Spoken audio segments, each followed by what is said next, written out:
ॐ परतत्त्वे सदा लीनो रामकृष्णः समाज्ञया यो धर्मस्थापनरतो वीरेशं तं नमाम्यहम्. So, namaste everyone. As you all know, we have been discussing Swami Vivekananda's life building messages in this series of videos. So, we believe that Swami Vivekananda came with a definite purpose, and that purpose of enlightening the mankind. And his guru, Bhagavan Sri Ramakrishna Paramahamsa, he actually declared that Narayan will teach the world. And there was a responsibility that Sri Ramakrishna gave to Narendra. And we see after the passing away of Bhagavan Sri Ramakrishna, how Narendra, who later became Swami Vivekananda, took up that responsibility on himself by understanding the whole of human nature. uh, when we talk of people like Vivekananda, they are very broad and diverse. So they are not one sided.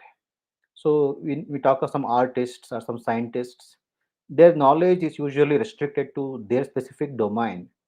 But prophets like Swami Vivekananda, their knowledge encompasses the whole cycle of human evolution.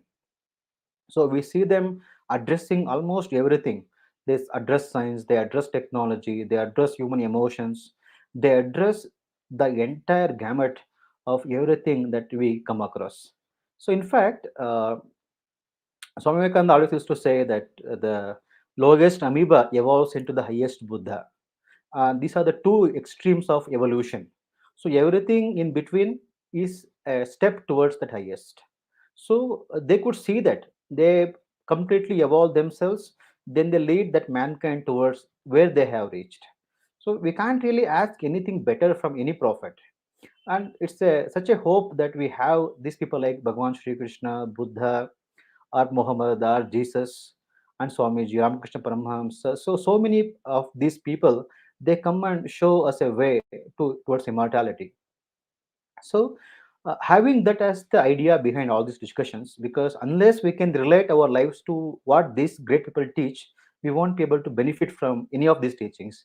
It becomes mere theoretical reading, which never enters our lives.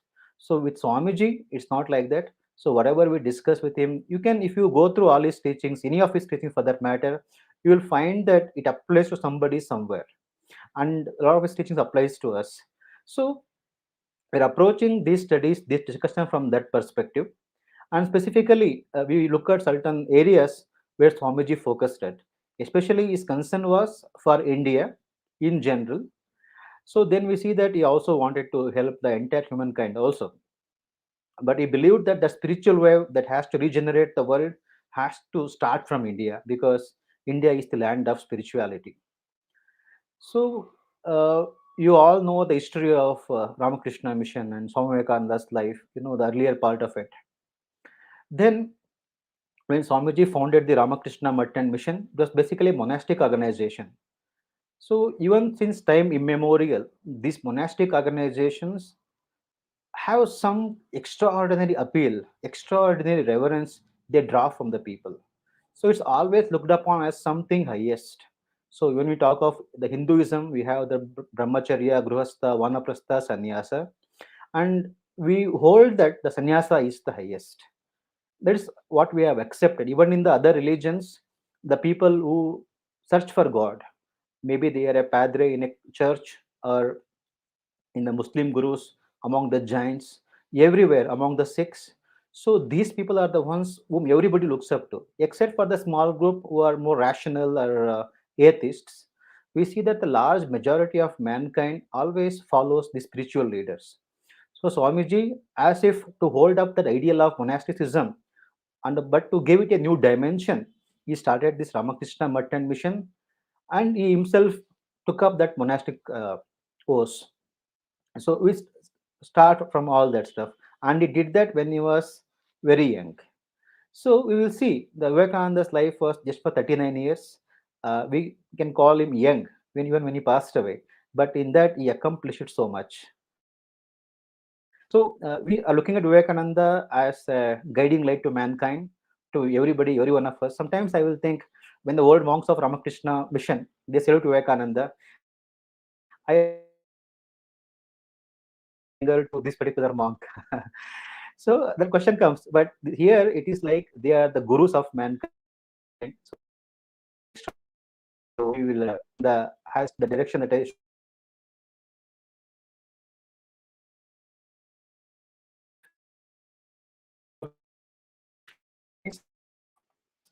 So because No, that change there are world, it is the youth. no. It seems there are some audio issues. So I request Praneeth Sagar to speak on today's topic. Yes, Anna. Um, First of all, my namaskar to all the panel members and the viewers. I'm so happy always to share about Swamiji in front of you. And today is something exciting topic that whenever we imagine Swami Vivekananda, we imagine the youth first because his main focus is youth. So today we are going to share all about youth, that what Swamiji is like. He dreamed of what his goals and how he inspired a lot of youth. So before starting, Swami Vivekananda said that I don't want good people. I want strong people. I want brave people. So we need to make it very clear that like there's a small example Swami Bodhanandi gave that there's a boy who came to a bus stop and he saw a paper which is on a ground. Now he wished to take it and keep that paper in the dustbin, but just because his thinking pattern that he is not able to go and pick up and keep that paper in the dustbin because he's thinking that what if people laugh on me, what if I do not do it properly. Means there are a lot of negative these things, but inside there's a good intention that I should do it. And like, this is my area, this is my country, it should be neat. He's having a good purpose, he's having a good intention, good thought process, but his actions are not towards that. So that is why, like, Swami Vivekananda is very clear on this thing that he says that I don't want good people, I want like strong, brave people who can really come onto the field and work something. It's not just about feeling, it's not just about thinking, or it's not just about doing without thinking and feeling. Swamiji says first you feel it, something it may be, then thoughts come, then that becomes action, right? So it starts from the feeling. Swamiji says always feel for the poor. So today's topic is such a great topic, that Swamiji's message to the youth. So there is much to say about this thing, but as a youth, I really understand Swami Vivekananda. Like before my intermediate, Swami Vivekananda for me is just a good boy because there was no one to tell me. So Swami Vivekananda is just a good boy like many other people. So I know that much. No one used to come and say me that this is what Swami Vivekananda. So when I explored about more about him, when I read about him, then I got to know about that thing. So as a youth, if you are in the beginning level, if you don't know all these things, maybe some you feel that it is like highly philosophical, and you're not able to understand that why people are worshipping him, why all these things, why this much name and fame to Swami Vivekananda. I I I suggest you that you take whatever you like. As a youth, what you need, we generally learn a lot, right? To learn what we need concentration. Swami Vivekananda gave tremendous information about concentration, that how to get it. If you are weak, take strength from Swami Vivekananda. Swami Vivekananda said a lot of things about strength, that all works. So like this, there are so many things which you can learn. Leadership qualities, Swamiji says that how to become a great leader. You don't need to read any other book if you understand that things. That what all a true leader need to be, and consist of. So like that, he shared about love, he shared about physics, he shared about everything. He shared about service. So thought process. There are so many things. So whatever you need, you take first. Then you understand Swami Vivekananda, then everything comes later. So whatever you need, you take first. Now what happens that you understand better, because we see people like worshipping many like gods and other things randomly just because someone is doing, so they are doing, which is not at all recommended. Swamiji himself says that don't believe blindly just like that. You try it, you test it. If you feel good, then tell to everyone. That is what Swamiji used to say, that it's not just mere talking and listening all this thing. You try it by yourself. If you feel that, and how will decide that uh, this is good thing and bad thing? Swamiji gave very clear clarity, because no one will be there when we are on the real practical field in our day to day life. No one will come and say that this is good, this is bad. Every time no one will be available for us. So Swami Vivekananda gave a clear clarity. Now how to identify what is good and what is bad? He said in a very simplest way, you observe that if any action which makes you strong, that is good thing, and the thing which really makes you weak, that's all a bad thing. So you need to consider that. Okay, at present I'm sitting with my spine straight. So what it makes, is that making me healthy, stronger? If yes, then that is a good habit. If it is not making me anything, then it's a bad thing. So like that, we need to test ourselves, we need to analyze it, then we need to believe it. Like that, Swamiji gave tremendous clarity on life. He shared about lot and lot of things. When you read, you will get an idea. So that is how Swamiji is shaping everyone's mindset. It's not mere belief, it's not a superstition that everyone are going just randomly doing pranams to Swamiji. There's a lot of behind deep thinking, analyzing, and everyday practicing. Like people really realize his power and energy, that how it works. So that's what we all really feel, and that's why when we do pranams, we do it wholeheartedly, because whatever Swamiji is saying, it's not uh, just because he felt, he said. No, he actually practiced in his life, and that work, then he's sharing. So he's doing a lot.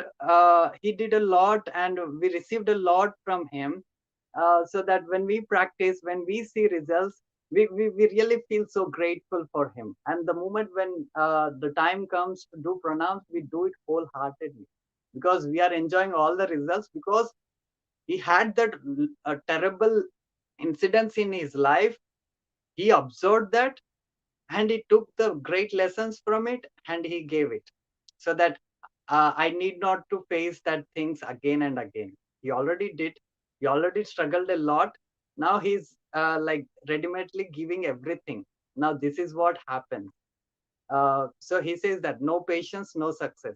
Now what it reminds me every time, that whenever I become impatient, I remember Swamiji's quote. Okay, no patience, no success. So I have to wait. Now this gives tremendous clarity. Now there is no need to hurry, no need to worry about that, no need to uh, think a lot about it, becoming tensed, worried, or getting into depression. No need. Swamiji made it very clear. No patience, no success. So there itself, it makes it very clear. So that's what, when we understand Swamiji in a deeper way, especially youth. Why youth? Because yesterday we were like discussing about that Bhagavad Gita, or about Swami Vivekananda. We need to know in the young age. Why we need to know? Because Swami Vivekananda says, be bold, be brave. Now, what you will do in the old age by being bold and brave? What's the use of it? When I'm going in my bus, I'll give my seat to some elder person, because I'm so strong. I can stand for some time. If I'm old, how can I do it? I can't do it. So what's the use of knowing later? Swamiji says, follow strict brahmacharya for some time. So what's the use of knowing it in the older age? So it is very important to realize all these things. What's the use of knowing concentration in the older age? What's the use of knowing leadership qualities in the older age? So it is now and present we need to know and realize the importance of it. He's not for someone, he's for us. He can go and meditate in Himalayas. He used to get mukti and all these things. But Swamiji decided that no, all problems are here in the society. It's not for my salvation. I should work for the society and others. That's why he came and solved many problems. So we should take the advantage of it. We should learn from Swamiji because uh, we are getting the results. That's what I'm saying. I don't want you to blindly believe whatever Swamiji is saying. You test it, how it is working, why it is working, and what Swamiji is saying. And when you really feel it, you will know it. No need to say that someone that he is good, he is great, something. You will know it by yourself. So like that, there are so many things which I like to share, but at present this is what I like to share, and this is what I highly recommend you to know about Swami Vivekananda and test it by yourself whether they are working or not. You will know by yourself because they are hard to follow, but I'm 100% sure that you will see the results. Yes, thank you so much.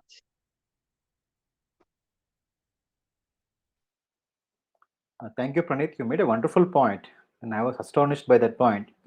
Like whether you want to have concentration or practice brahmacharya, whatever you want to do, you should do when you are young.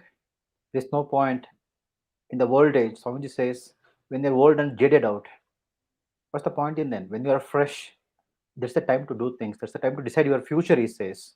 So it's so wonderful that you caught Swamiji's fire at such an young age, and you already been doing such a great work. And I pray to Swamiji to give you more strength and direction so that you can become like another Swami Vivekananda and do wonderful work for the country.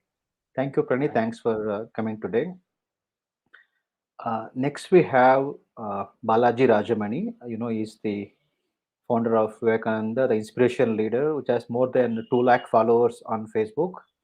And we already heard him talk many times. He has very deep insights. So I'm sure you'll be having many things to say about Swami Vivekananda's message to the youth.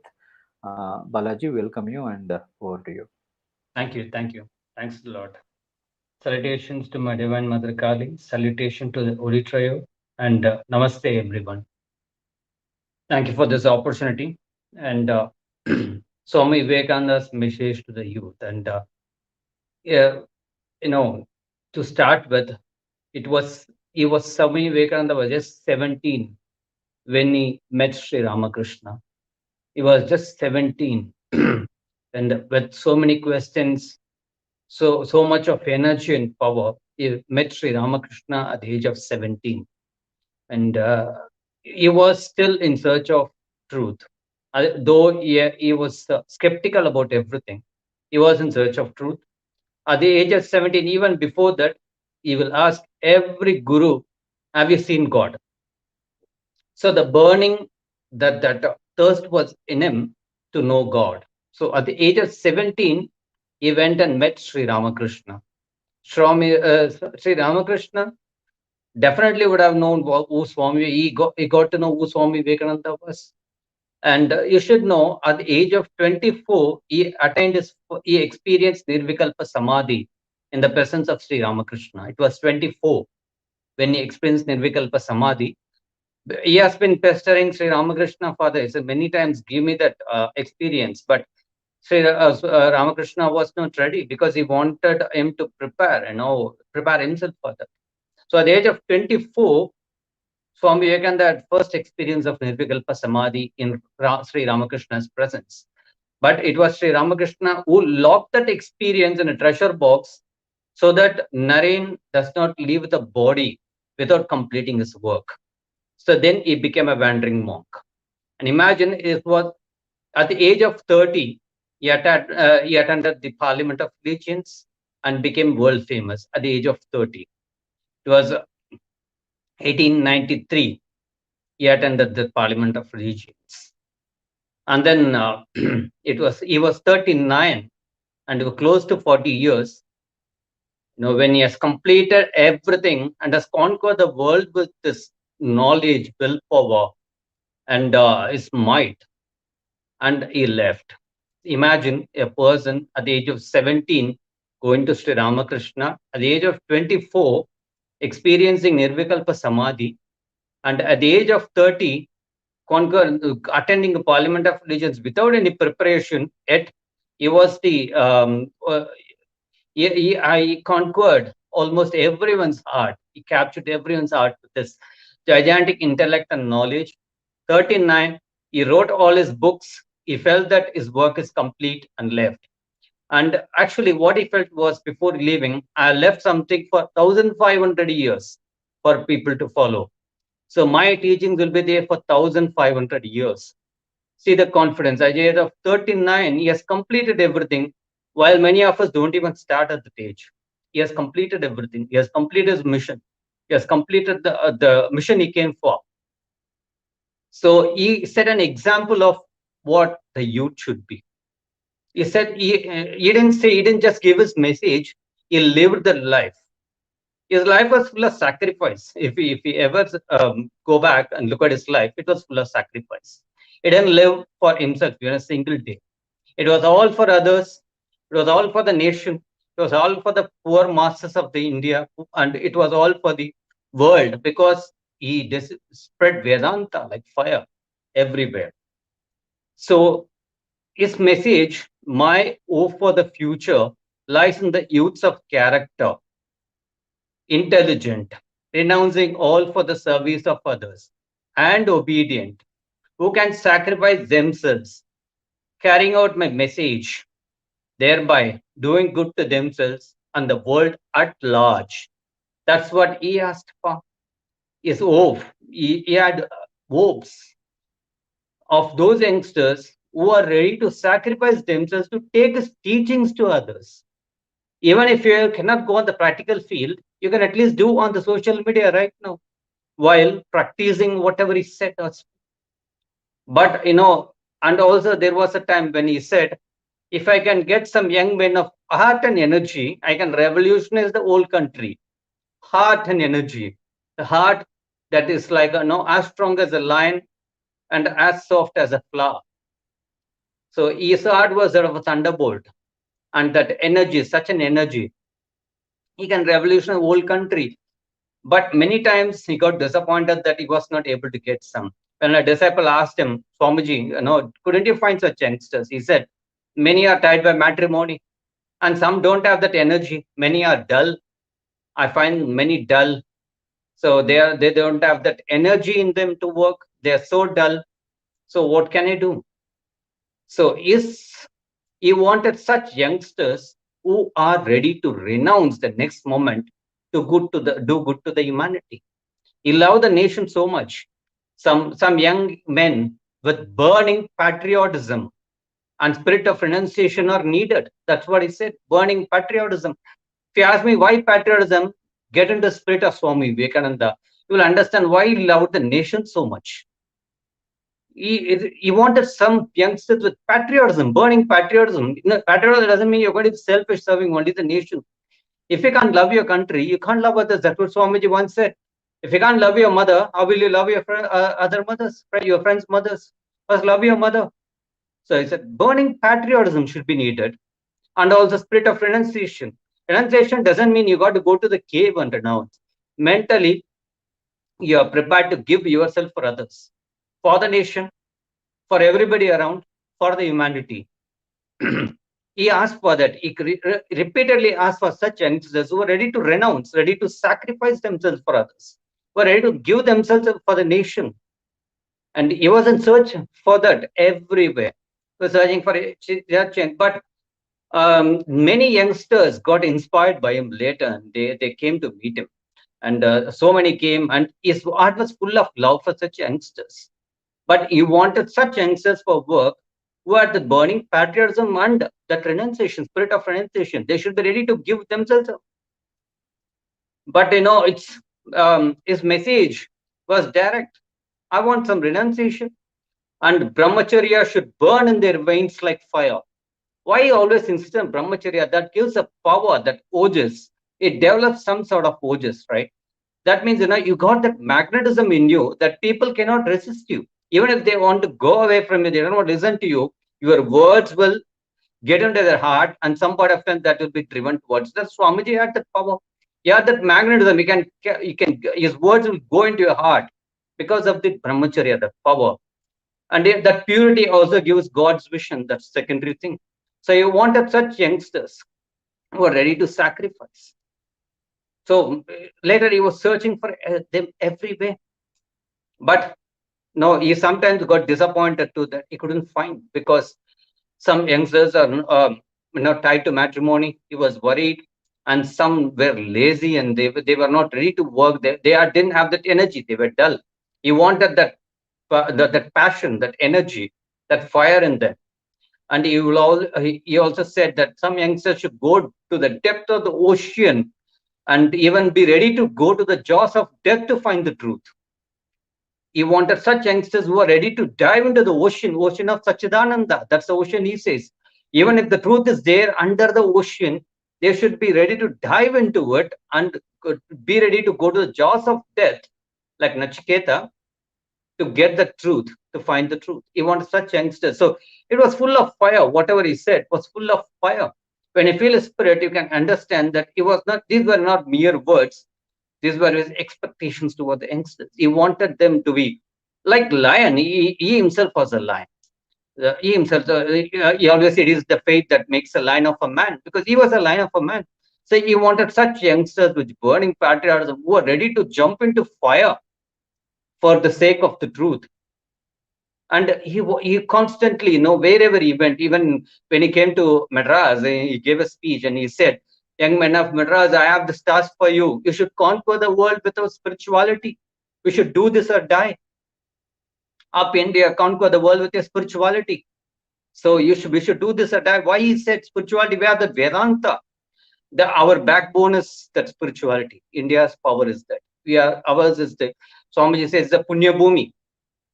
Swamiji said, this is the Punya Bhumi. The very dust of this Bhumi is holy to me. So we have such spiritual power. So we can conquer the world with the spiritual power, not east, west, south. We can go all directions and conquer the world. With what? With Vedanta. That's India's backbone. We are the spirituality. Go conquer the world with your spirituality. Give them the knowledge of the spirit. Material knowledge will not be of any use. That will die someday. But India is still immortal because it has the spiritual backbone in it.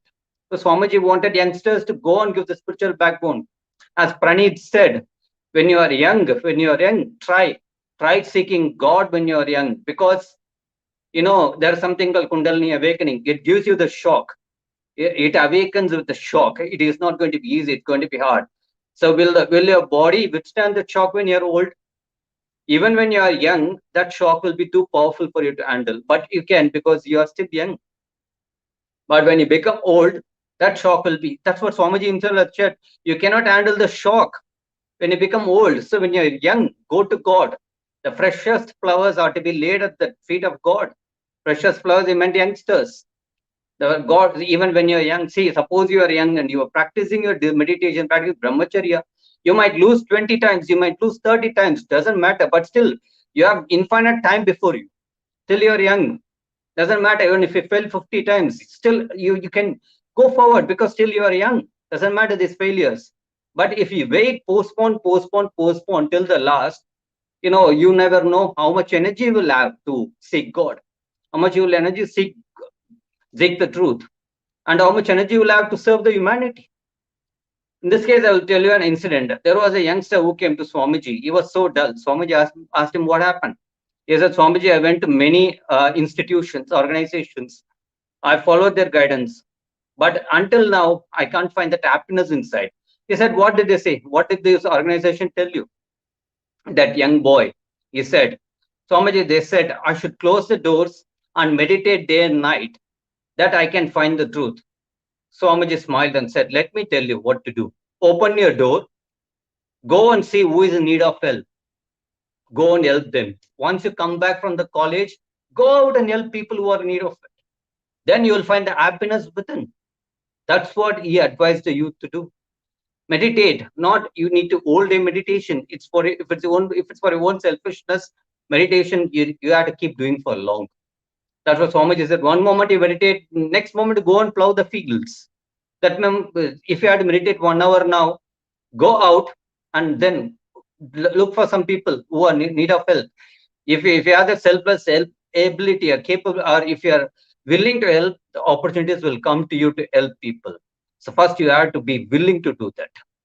So that's what Swamiji advised. If you can't meditate, just go out, open your doors, go. People are ready, waiting for your help. Go and help them. Serve the humanity when you're young. Then automatically you'll get purified. Chitta Shuddhi will come. Automatically you will start meditating. Without your knowledge, it will go deeper. So that's what Swamiji advised the youngsters to do. He wanted them to come out, renounce, sacrifice for the sake of nation, for the sake of humanity, for the sake of the world. So if something we are doing for only for ourselves, right, we won't get the divine help. The universe is not going to support you much when it's for own selfishness, when your intentions for your own selfishness, right?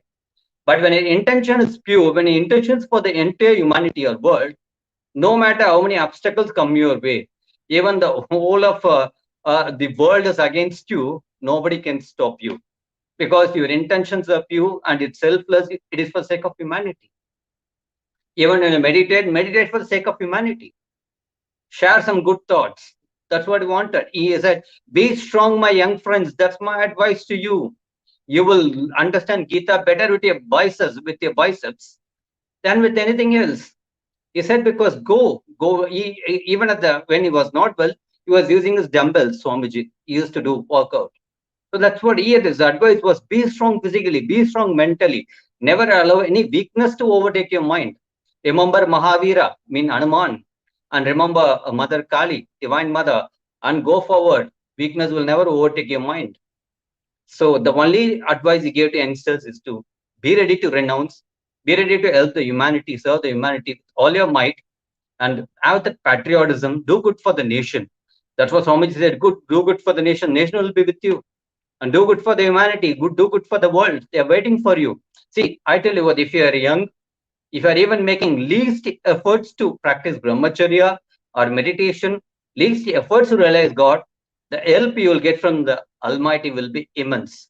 You will get without, you will not even understand where that sudden help is coming from.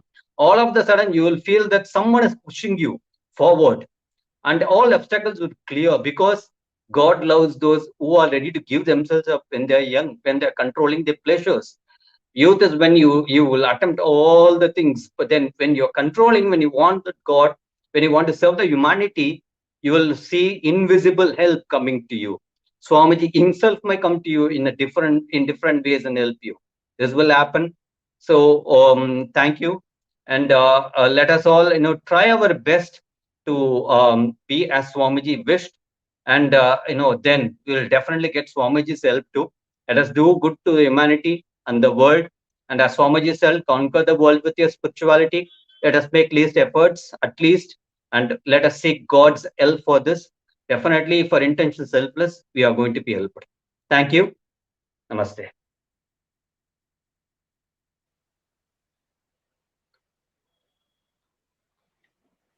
Thank you, Balaji, for sharing the wonderful insights, especially of the strength of brahmacharya. So we'll have another session especially dedicated to brahmacharya from you in the coming days. So now I request Babu Amaraneni, the founder of Vivekvani, he himself is a young man in his late 20s, so early 30s. So he's going to share his insights on, yes, read Vivekananda very deeply. So he's going to share his insights on Swami Vivekananda's message to the youth. Thanks, brother. Namaste, everyone. I just will try to add 1 or 2 points here. When we read Swami Vivekananda, when we go through complete works or any of his literature, there is a one statement which is repeated so many number of times. I haven't seen any other sentence repeated that many times. He always says, I will display it here also, that these 3 words, purity, patience, perseverance. There are so many quotations like purity, patience, perseverance overcomes all obstacles, and so many other quotations. But these 3 are common: purity, patience, perseverance. He repeated so many number of times. So I would say these are the qualities we should all develop, and when we try to practice them, purity, we all agree, of course, to some extent we understand it and we know. But these two things, next two things, patience and perseverance, when I look at them, of course, as individual things, I understand, like patience, we need to have patience in our life, whatever we are trying to do, we need to have the patience. And perseverance also, we have to make the efforts, we understand it. But when we combine it together, we kind of confuse, like where to keep the patience, where to have the perseverance. We ended up making no efforts at all sometimes overwork. But here, both those things a little bit paradoxical. So I started thinking deeply about it. Later, I found some kind of a explanation how it works. Actually, they are not paradoxical; they are complementary. What Swamiji says is, whatever you have to do, you have to, from your side, the efforts you have to make. For suppose you have to complete some work in 10 days time, try to complete it this day itself. It's like a fire. You have to do it with full force, putting your all efforts. So there is no excuse there. But that is perseverance. Whatever in our control, we have to do. We have to make full effort. He says it is better to wear out than rust out. So we have to put the full effort there. When it comes to perseverance, patience, there are things which are outside of control.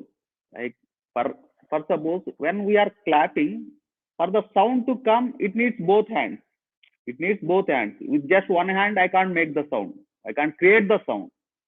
Anytime for the result to come, it needs efforts from our side and it needs efforts from outside factors also. Sometimes it can be time. It takes time for the plant to grow or any of our plans to materialize, and other people involved in the projects, their efforts are also needed, and the effect of our karmas, the past things you have done, so many destiny, whatever you call, all these things play a role in it. Regarding those things, we need to have the patience. Let us play our part and have the patience when it comes to the things outside of our control. So that thing we have to surrender to God, surrender to God, and have the patience. Let the things work out on their own.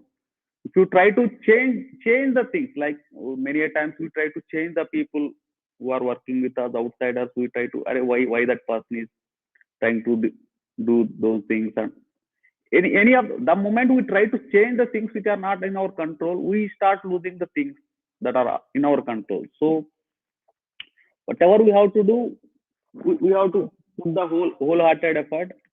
So that is perseverance, and which are not in our control outside, and whatever time or anything. So those things we need to have the patience. This is one important thing I want to, because I myself struggled a lot in understanding why this patience, where to apply patience, where to apply perseverance. So later I found some kind of a clarity reading Swamiji's words.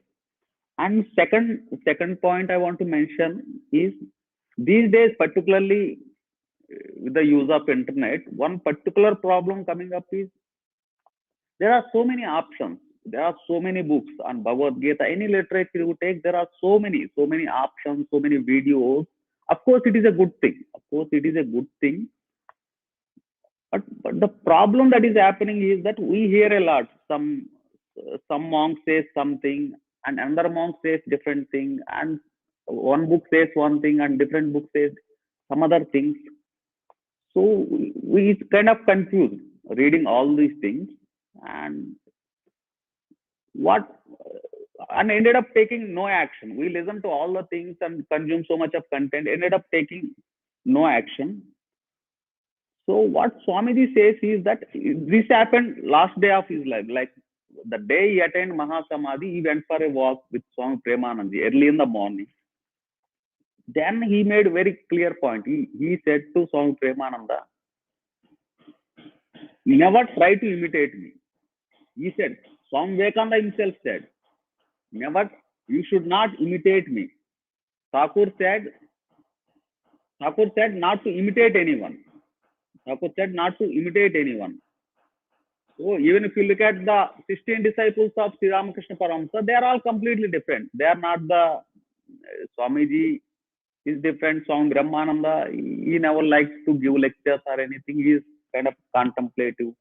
And if you look at Swami Premananda, everyone is unique in their own way. Here also, we should not try to follow. Of course, we have to listen take all the good points, and we have to see what suits me, what suits my temperament. So for some people, it's mostly intellectual or Gnana Yoga, it suits them. For some, it is Karma Yoga. For some, it is Bhakti Yoga. And it's like all these options, even Bhagavad Gita also, after Sri Krishna explained it, for, explaining all the things, at the end he said, I said whatever I have to say, now choose. Now choose and take action based on these things. Here also it is like all the options. When we go to a medical shop, for suppose, medical shop has the medicines for all kinds of problems. That doesn't mean we have to take all of them. We only take the medicine which we require based on the problem we have. If we have fever, we take the medicine, we purchase the medicine only for fever. If you have cold, we take medicine only for that. So these are all options like Bhagavad Gita and so many books, so much of literature. It made the path easier. But but what we are doing is we are trying to practice everything and taking so many options, nibbling a little bit here, nibbling a little bit there. We are not going deeply with one thing. In the Gospel of Sri Ramakrishna, there are two things Thakur always repeated. One, go forward and go deep. We have to keep in mind, we have to always try to move forward and go deep with whatever we are doing, have full faith in the Lord and in ourselves, and we have to go deep. So this is the like second observation, like what works for us. In the end, these are all the options. So we pick the things that works for us, that suits us, and try to implement them as much as possible. And Swamiji says one more thing is that like nothing is done in a day. Religion cannot be swallowed in the palm of a pill. It requires hard and constant practice. The mind can be conquered only by slow and steady practice. So whatever we are practicing, it is good once we have some consistency regarding anything. Suppose daily, if you can dedicate at least half an hour or 1 hour, one part of our day. If you fix one part of our day, what happens is that it makes us, it gives us the opportunity to view the world objectively. It's not just the world, even our own mind also. We start to pay attention to it. Otherwise, all the moving parts, we are not able to pay attention to anything, what is happening. But when we give some part of our life, half an hour fixed every day consistently, paying attention to one good thing, reading one book or anything, that discipline, what the discipline does is it gives the standard of comparison for us. Like how I was yesterday, how I am today, how I want to be tomorrow. And we start to observe things, our own mind also, and other things also. We try to see the things objectively instead of trying to identify ourselves with the outside things. I am a manager, I am actor, I am lawyer, and so many things. We have to detach at least half an hour every day. Once we detach half an hour and trying to look about the things objectively about ourselves or the world, and give that half an hour to one specific, one noble thing, then that will be a tremendous option. Though ultimately what I want to say is that consistency, constant practice. Our rishis, they meditated for thousands of years, so many years, hundreds, thousands of years. So it is unfair if you try to do anything, any spiritual practice for 10 days and keep complaining. This is the one common thing. They say, I practice meditation for 10 days, I'm getting headache and all these things. They say, I'm getting sensation here, sensation somewhere. Of course, early days, there will be reactions. When we are trying to practice something, there will be reactions. You should not pay much attention to them. You should keep practicing something. In the long run, everything will be fine. Everything will be fine. So I request everyone to maintain consistency. I have faith in yourself first. What suits you, you take those teachings. Whatever suits Bhakti Yoga or whatever it is, test it out. The good thing is that on the internet, whatever you want to do, for suppose if you want to do Karma Yoga, there are so many communities which are doing service. There are so many NGOs. You can join their groups and volunteer there and visit the temples. Like if you are bhakti kind of person, all the information available regarding temples and the programs, events, you can attend them and talk to devotees and so many things. And online sessions if you are a Jnana Yoga person. So options are available. Don't overwhelm yourself with these things. Pick the things you like. Then, as Sri Ramakrishna always says, go forward, go deep, and do it consistently. That is the way to succeed in spiritual life, I feel. Thank you so much, brother, for giving me this wonderful opportunity.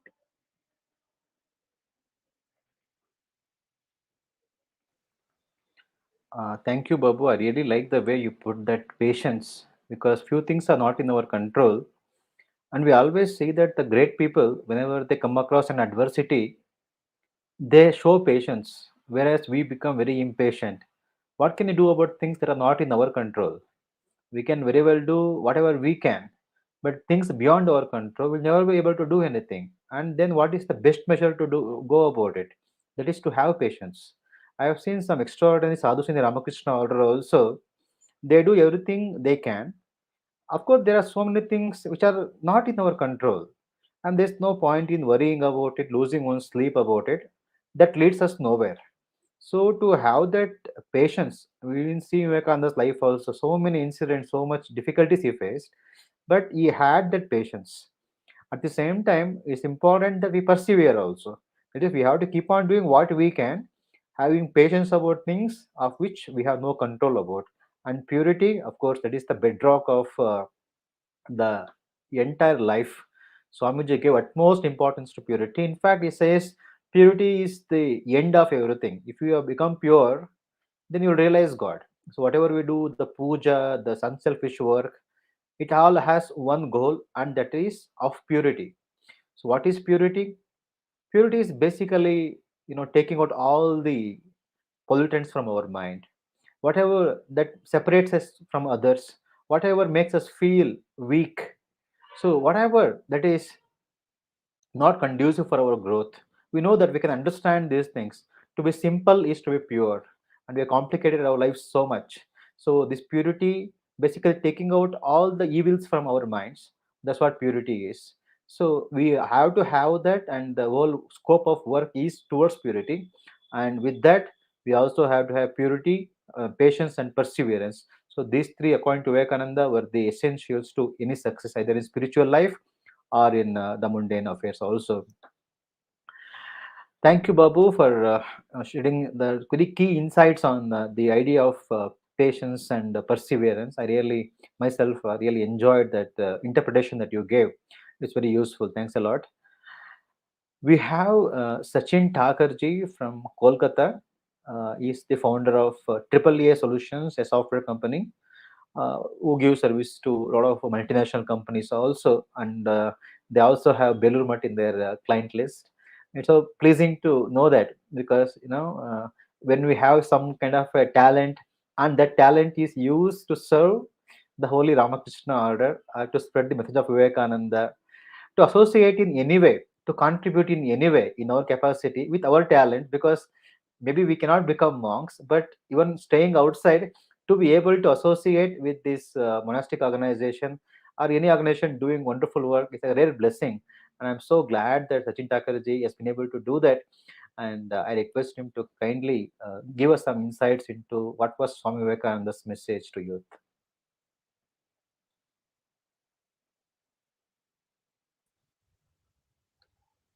Thank you, Navina brother, for those kind words, but all by Thakur's grace. Yes, I just had a slightly different take today on certain things. Uh, why do we follow Swamiji? And if you see, right from somebody who is of the age of 10 to somebody who is of the age of 70, 80, when he reads Swamiji, it has an electrifying effect on him or her. That is the reason we follow him. That is the reason, irrespective of age, gender, people follow him. That when you get in touch with his ideas, read his books, hear about him, you get the enthusiasm, you get the energy, you get hope of what youth is a representation. We focus on youth, or Swamiji has spoken so much on youth. Why? Because youth has the energy, the enthusiasm, the hope, okay, the purity. Their mind is yet not corrupted with the worldly things. And when you talk of youth, I would also refer to kids. I mean, somebody with at the age of 9, 10, I would also classify them as youth. Their minds are pure, and when Swamiji's thoughts enter those kind of minds, uh, the real germination of good ideas come. Okay. Having said that, uh, uh, Praneeth, of course, mentioned that what all we need to do, we need to actually do it in youth. What is the use when you grow old and you try to follow certain things, which is perfectly all right. That was the message of Swamiji also. But the fact that reading Swamiji, coming in touch with his thoughts, electrifies everyone, even a 80-year-old becomes youthful. That is the message that Swamiji has given. Swamiji makes us youthful. Even if we are not called youth as per our age, we still feel youth when we, I mean, feel as a youth, or we feel youthfulness in us when we read Swami. I think that is something which, just think over it. I think you would all agree on this point. That was one. And youthfulness is a trait. Another, maybe my way of looking at things, youthfulness for me is not a age, it is a trait. What is that trait? Thinking something good in your mind and executing it and getting it done is youthfulness. You would be surprised that what is this? But if you see, there are youth of 25, 30 years of age, but they plan a lot of things, but they are unable to execute. What is the use of such youthfulness? But there are people at the age of 50, 60, okay? They plan something good, they do it, they execute it, and they ensure that the benefit of whatever they have done reaches to the last mile. Isn't that youthfulness? For me, that is youthfulness. Anybody, whether he is the age of 2 or 80 or 90 or 100, if he thinks something good, a good idea comes to his mind, a positive thought comes to his mind, and if he executes that, he has the willpower to execute that, that is a sign of youthfulness. Okay. Uh, Also, why Swamiji is an inspiration for youth is that he achieved a lot of things in his youth days. As Balaji mentioned, that at the age of 30, he became a world mover. Today's age, at 30, we say, no, I am not ready to take responsibility of the family. That is the kind of feedback that comes when people say that, no, now you settle down. I'm not talking about monks or brahmacharis, but I'm talking of a normal family man. When you ask someone that now please, you've already completed your studies, you're doing a good job, please get yourself settled, he'll say or she'll say, no, I am not yet ready to take the responsibility of the family. Which family? Mother, father, who are already there, and maybe a spouse and children. So that is the kind of responsibility which we can't take at the age of 30. And that person at the age of 30 was a world mover. And remember, at that age, he went Saat Samundar Par.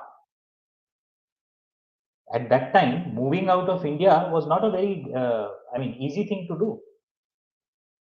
And that is why he was kind of not given a very grand welcome at Dakshineshwar, because people said that no, he had gone to that place. He's gone Sat Samundar Par. Now we cannot uh, allow him to enter into our temple. This thing, he would have got corrupted. He met with so many people, so many women. Okay, so definitely what he achieved at the young age of 30, and then of course by 39 he left us. Is something a youth looks forward to, that at this age, if somebody can do it, why can't we? I think that is where he's a hero, he's an icon for the youth. No wonder the country, or I mean our government has declared 12th January as the National Youth Day. Okay, this is the reason. So one, he puts an electrifying youthfulness in everyone who come in his touch. Second, the youth looks forward to Swamiji as an icon of whatever achievements he made. And today, if you see, our country has over 50% of our population is less than 30. So imagine if around 50, 60 crore people get an electrifying touch of Swamiji, where can they take India?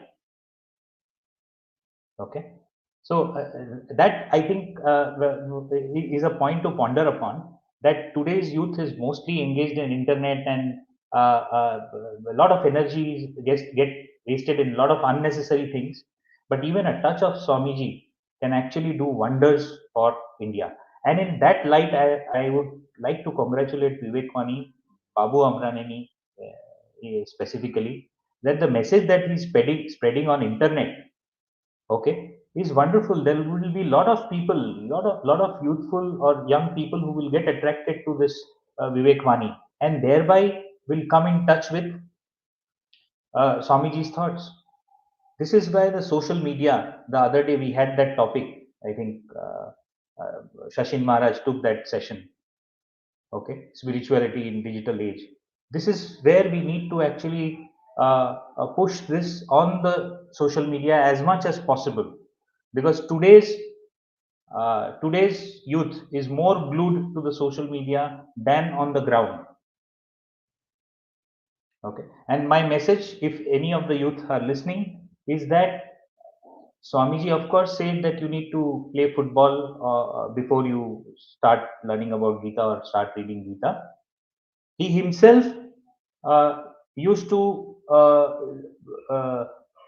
kind of use dumbbells at an age of 36, 37, 38 at Belur Math. He used to exercise himself at that age. And his message to the youth was that you have to be fit and strong. You have to have that strength first to do an iota of good. You may have hundreds of thoughts in your mind, but if you do not have the strength, first the physical strength, because physical strength makes you stand on your legs. All other strength comes after that. There is no use talking about mental strength. Your body is weak, your your thoughts are weak. Okay, you will not be able to do anything. Therefore, it is important to the youth of the day to spend some time on the ground as well. Honestly, I see some grounds. I'm not trying to sound negative, but I see some grounds which are vacant. In earlier days, in our days, there were more people to play than the grounds. Today, there are grounds, but there are no children there. Most of them are busy, glued on social media. So in that light, I'll once again congratulate Babu, the work that you are doing on Vivekwani, and I'm sure it will grow 10 times every year. That is my wish to you. Another important point, Babu, that you mentioned was about consistency. Consistency is something which brings, is nothing but repeated action. Repeated action actually becomes a habit, and that habit becomes our nature. If you build up a nature at a young age, it will be easily followed in your older age. But if you start something to follow at the age of 35, 40, 45, it will be very difficult. So the earlier you start, the better it is, right? And the last part, I think Navina brother mentioned about the purity. You see, the mind of a child or even the youth is very, very tender, and what it can grasp, what it can imagine, okay, the elders cannot. I am telling you, we talk of oneness, we talk of Advaita Vedanta. I am saying this with some confidence that the children will understand Advaita, oneness, better than the adults of 25, 30. Why? Because as we grow, we start differentiating. But young people do not differentiate. They feel there's a bonding amongst themselves. They feel oneness amongst themselves. Okay. So I think this purity factor, even the youth of the day, people who are little elderly can also adopt. Okay. Try to follow the path of Swamiji Ma, Thakur Ma, and Swamiji. I think it will work wonders. And with the last point, that hope is a weapon of the youth, remember. And with 50% of the population under the age of 30, I can see a very bright and hopeful India ahead. That is my message to all of you. Thank you so much.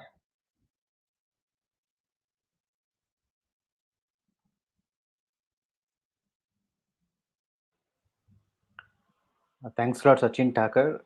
It's always very inspiring to listen to you. From your experience, you spoke, and when you said that the youthfulness is more important, than actually being young in age. So this was one of the facts mentioned by one great personality whom I know, Dr. R. Balasubramaniam. He is the one of the members of the Capacity Building Commission. The Government of India is the founder of Swami Vivekananda Youth Movement. So I've been listening to him from last 18 years or so. He was much younger that time. So then the youth was classified up till 30 or 40 years of age. So when he passed that age, he used to ask the question to himself, now I have become old. Then he said that being youth is a state of mind. So of course the body thing is also there, but we are the spirit. So that youthfulness has to be sustained and maintained in mind. And just saw him recently also, so he has kept up the same intensity as he had earlier. So there is hope for everyone, but the momentum has to be built at an young age, because Brahmananda used to say whatever you do before 30 years is what is going to carry you forward. After that you will not be having that same intensity. Of course you may have some True, wisdom, but there will not be any energy, no true, enthusiasm. So whatever we learn, whatever we mold our lives, the principles of life at before 30 years is what is going to carry us forward. So I personally have experienced it. The capacity we have, especially from say 20 to 30 years of age, that's quite extraordinary. The grasping capacity, the capacity to move. Even Holy Mother Sharada Devi, she said either earning money or making a pilgrimage or getting the knowledge of scriptures. So everything has to be done in the young age itself. In the old energy, there is no energy for us to do anything. So all true, the great people concur on this idea that the earlier we get into these wonderful thoughts and mold our lives in that direction, the easier it becomes for us in the later days of our lives. When as Sri Krishna said, you remember me during the end days of your life and you'll attain to me. And people say, how do you remember God in your old age if you don't remember him in your young age?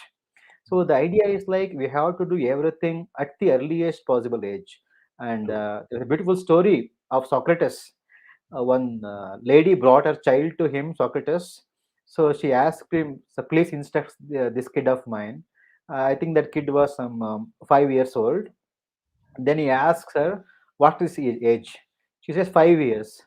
And she asks whether it is the right age to educate him. Then he says, you're already 5 years late. So, so the idea was, this was the idea, because you see in Madalasa, Vivekananda was very fond of this story of the Queen Madalasa.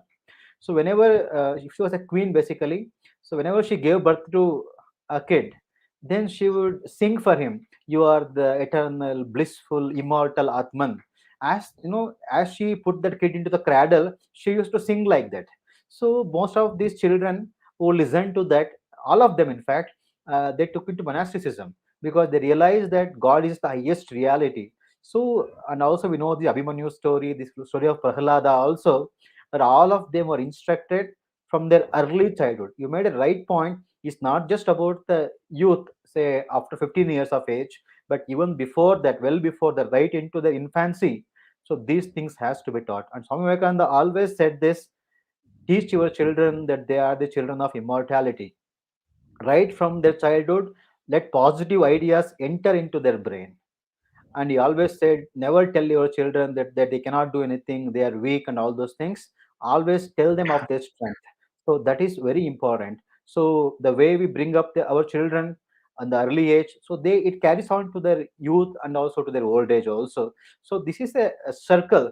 We have to be mindful in Swami Vivekananda's life. What we say is not to neglect any part of our life, any section of our society, maybe a child or a old man or a beggar, whoever it is, to give a push to everybody basically, from the highest standpoint of self realization, that is getting the highest knowledge and making our lives fulfilled. So this is the broad ideas that Vivekananda gave to us. Specifically for youth, he asks us to follow brahmacharya. So not in the sense that you think, okay, everybody will not marry, not of that sort. So Vivekananda was very practical also. In new people are going to marry, that is fine, that part is fine, but during the formative years of your life, especially during the studies, your college or school age, so one has to follow unbroken brahmacharya. Swamiji was very categorical about it, and unfortunately, we just saw in the newspapers a few days before. Most of you might be aware of this. In Bangalore, even in condoms were found in the children's bag. I can't even say they're youth, 15 years or 14 years old. So when the bags were inspected for some other reason, they found contraceptives and condoms. So where is the brahmacharya? We are breaking it as early as before matriculation also. So this is something we have to guard against. That is for the sake of our own vitality, for our own progress. Once we lose vitality, there is no hope left for us in life. So Can there I are far. Yes, can I just add one point there? yes, yes, In please. yeah, a very pertinent point, and it has been ringing in my brain for quite some time. That in life, almost everything is incentive based. If you see that in when a child grows, I mean, when a child is born, he'll primarily have mother's milk. Okay, after 6 months, he's fed with some food, right? As he grows up, you will see the mother tries to put some ghee and some salt in the rice, etc., so that there is a taste for that child. Correct? He further grows to an age of 3, 4, and he starts liking Maggie, right? Uh, Subsequently, if you see, the mothers try to cook a very good food so that the child can eat. What is the reason? Is the food for the taste only? The real reason of taking food is the food actually gives us protein, vitamin, carbohydrates, it builds our body, right? The taste is only an incentive. Similarly, when we grow up, our studies is also an incentive. The awards that we get is also an incentive. Similarly, when we get married, okay, there is an incentive to produce child. It is not for the sake of fun. But if you uh, if you actually do not realize that you have to eat not for building your body, but if you feel it is only for taste, what would happen for 50, 60, 70 years, the entire life you were after the taste. So obviously you will eat junk food, and that junk food is going to destroy the body. So similarly, a marital relationship is also to the extent that we reproduce, we have kids. That is the purpose, and there is an incentive given for that by God. Now, if that incentive becomes your life day and night, that is the problem. Now, these things are never openly discussed with children. Okay, it is all a hush hush, and they pick up from their friends. And therefore, instead of sticking to brahmacharya, they involve in all these activities which you just mentioned, Navina. So just these are all incentive. If you see, our entire life is an incentive, but we, instead of catching the main point, we focus on the incentive part only. That has been our journey. I mean, from for most of us. So yes, Navina. Sorry, I interrupted you.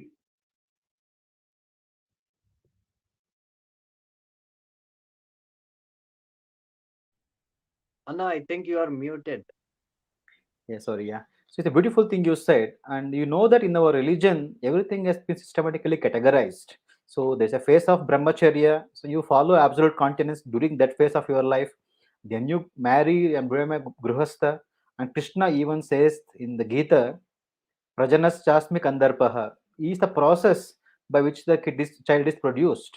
So, I mean, it's nothing is barred. Whatever is rightfully yours is given to you by the religion also.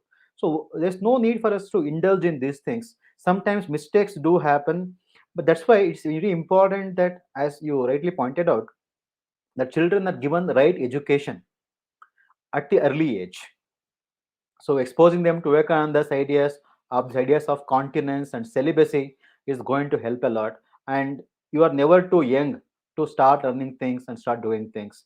So this Vivekananda stressed a lot on brahmacharya, that purity, because that is the thing that's a gateway for knowledge, for memory, for everything that we want in life. We can get through brahmacharya, and especially for the youth, don't think it's kind of a difficult thing that's imposed upon you, but everything that has been said to us by great people are for our own benefit. So they are not going to get anything. Vivekananda is not going to get anything if we follow brahmacharya. It's for my own benefit that I follow brahmacharya for every one of us. So that's the greatness of these people. So this brahmacharya at a personal level is very important. And secondly, Swami Vivekananda, he always had a social dimension to one's life. So we are not someone cut apart from society. We are not the individuals constrained to our narrow four walls. No, we have a broader identification with the world. So there, Vivekananda said, you have to go out and serve. So as Balaji also pointed out in his talk, he instructed a young man, open the windows of your home. See, people are suffering. Go and do something for them. That heart will be opened. You will find immense joy. And yeah, this is another point I wanted to add. Swamiji says, for the youth, after your graduation, just when you are young, so give 1 or 2 years of your life for service. And he says, immense blessings will be yours, more than whatever you could have got by having immense wealth. So the happiness you get by serving others, dedicating 1 or 2 years of life exclusively to serve society. Today there are so many opportunities. You can go to Isha Foundation, you can go to Ramakrishna Mutt. There are hundreds of voluntary organizations. Youth for Seva is doing wonderful work here in Karnataka and outside also. Vivekananda Kendra is in Kanyakumari. So they want volunteers. You can always go and volunteer there, and that's going to help you.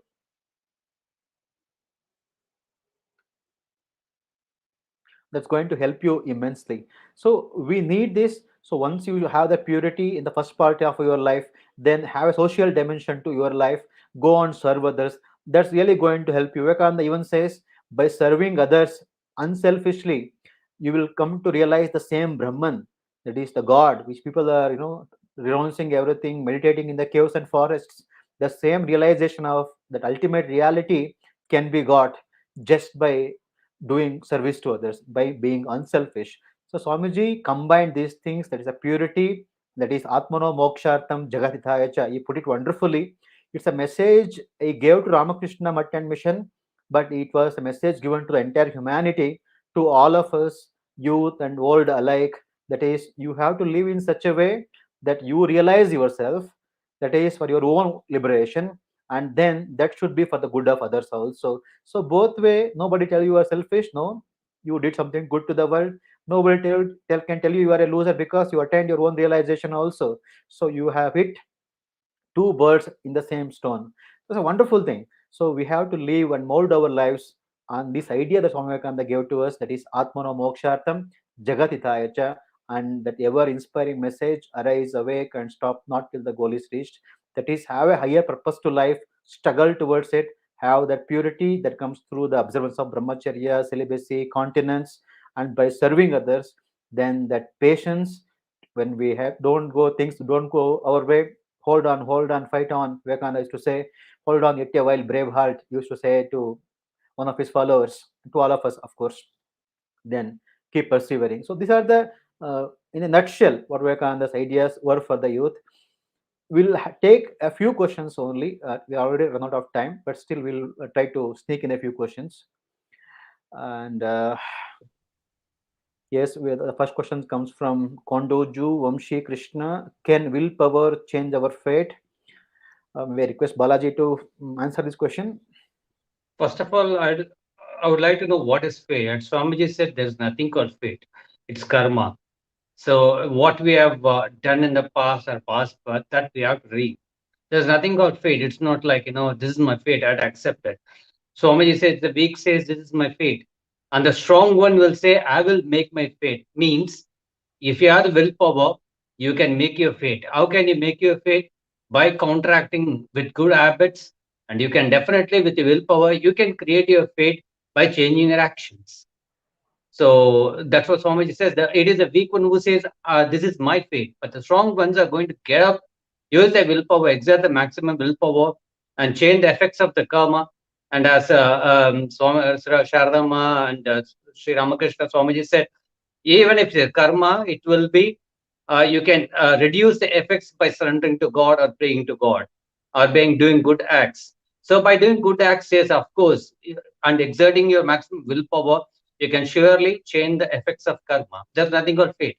It's all about karma, and you can, by your willpower and by surrendering everything, God's grace can throw away everything in a minute. It's just like a bale of cotton that has got into a spark of fire. So you know what will happen. So pray for grace. Definitely with your willpower and grace, definitely you can change it. You're not your fate, your karma can be changed and the effects can be nullified. Thank you, Balaji. I have one My question to Sachin Thakur from Sai Kiran. Sachin Thakur, you can take this question. He asks, how to implement in real life Swamiji's message?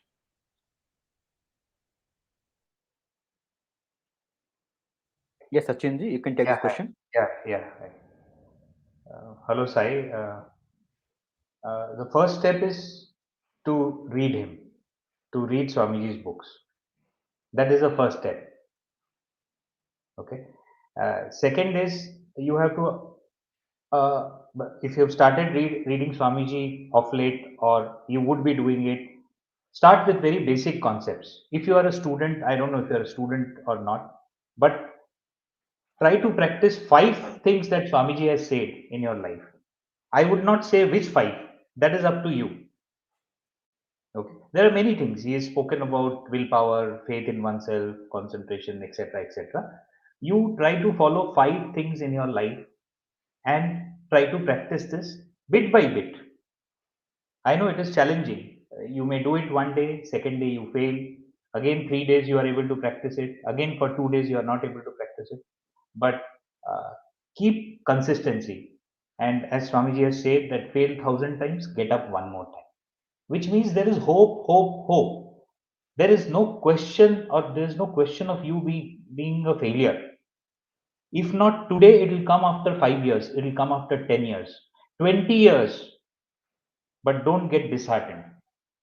I mean, that is one message of Swamiji which can, I mean, you can implement it in every aspect of your life. Do you have family problems? If you have problems at your school, college, at your work area, have hope that everything will get sorted out. So, to start with, follow 5 items. There are n number of things. If we list down today, we will take another 2 hours to list down what Swamiji has spoken about. Okay, so you may pick up any 5 and start practicing. That is my humble request to you. And then Swamiji will himself teach you that what are the next steps.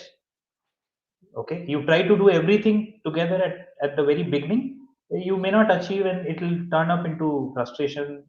Okay, and then you may again come back after 10 days asking the same question, "Ki, sir, how will I implement real life Swamiji messages?" Right? Start with small numbers, practice it, and don't fear of any failure. Thanks, Navina.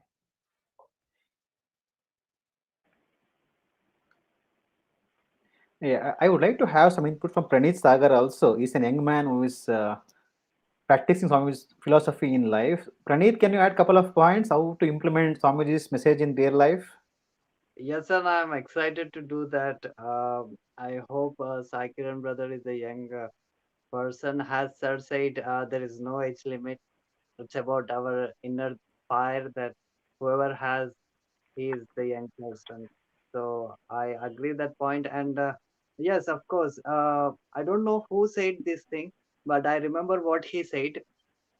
Once Swamiji was feeling so hungry, means he was so uh, he don't have anything to eat.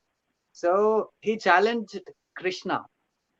He said that, Krishna, in Bhagavad Gita, you said that my devotees will be taken care. So now please take care about my food. So Swamiji used to challenge Krishna. So I think you too can challenge Swamiji's words. He said many things about concentration, leadership, like challenge in your life, that is that going to work or not in my life. Then you will know. You will see the results, that uh, how great Swamiji's words and his experience and his struggles and all these things. So that's what my advice. Thank you so much. Yes, Yes, thank you, Pranit. Babu, you may want to add a few points. yes, yes. And there are so many things, so many teachings of Swami Vivekananda we want to implement, and so many options there are there.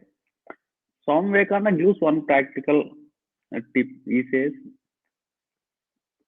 in the beginning, at least in the beginning, if you take one thing, we like one good virtue, if you practice, it will it will create other positive. It brings other positive virtues in our life. He says this quotation is very apt one. Be brave and be sincere. Then follow any path with devotion, and you must reach the whole. Once lay hold of one link of the chain, and the whole chain must come by degrees.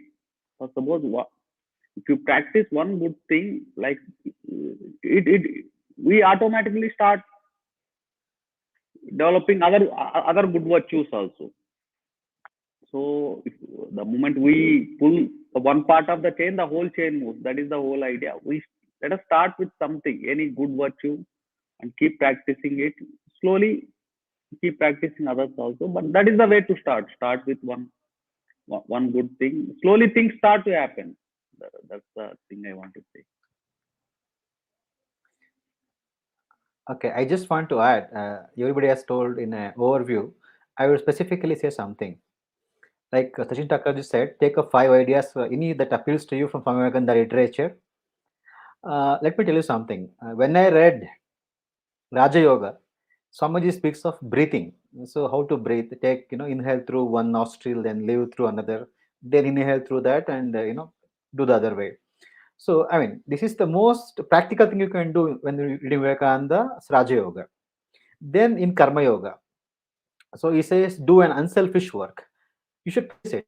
Then he says, try to see God in others. So what do you want? Right away you go, when you after the session, try to see God in your family members, then outside, then serve others, do something, do some charitable act, give some money, involve yourself in any volunteer work. These are the things. Then explore for yourself.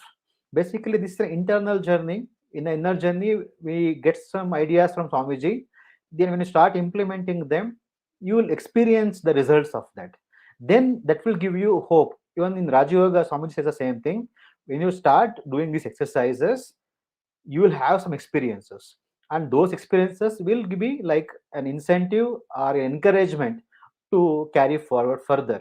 So definitely take up anything that suits you, either service or devotion. As a matter of fact, people have joined Ramakrishna mission, have become sadhus after reading Vivekananda, and there are people who have renounced, who are not married, who have gone into the depths of the forest, innermost jungles, and involve themselves in bringing light and education to the people.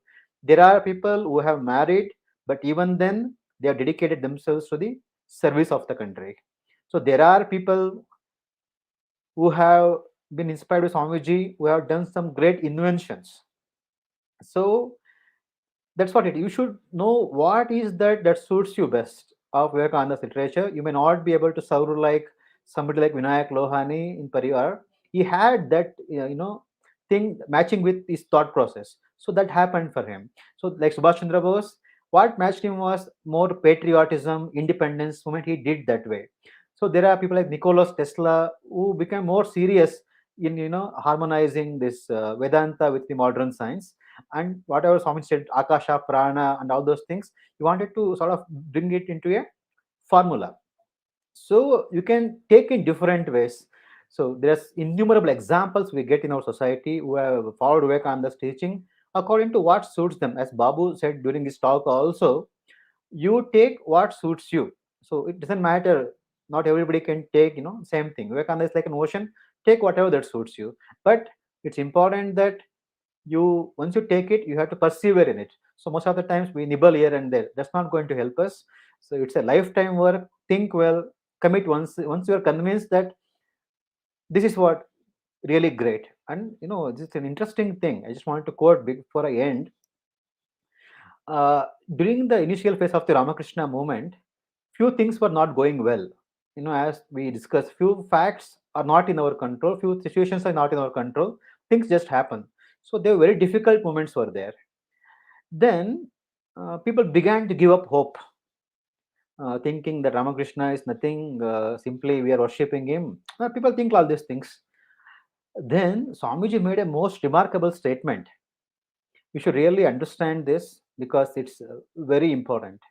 He said, if we cannot trust upon someone like Ramakrishna, who was an embodiment of renunciation, purity, devotion to God, love for human beings, if we cannot rely upon such a power, what else is there in the life to hope for?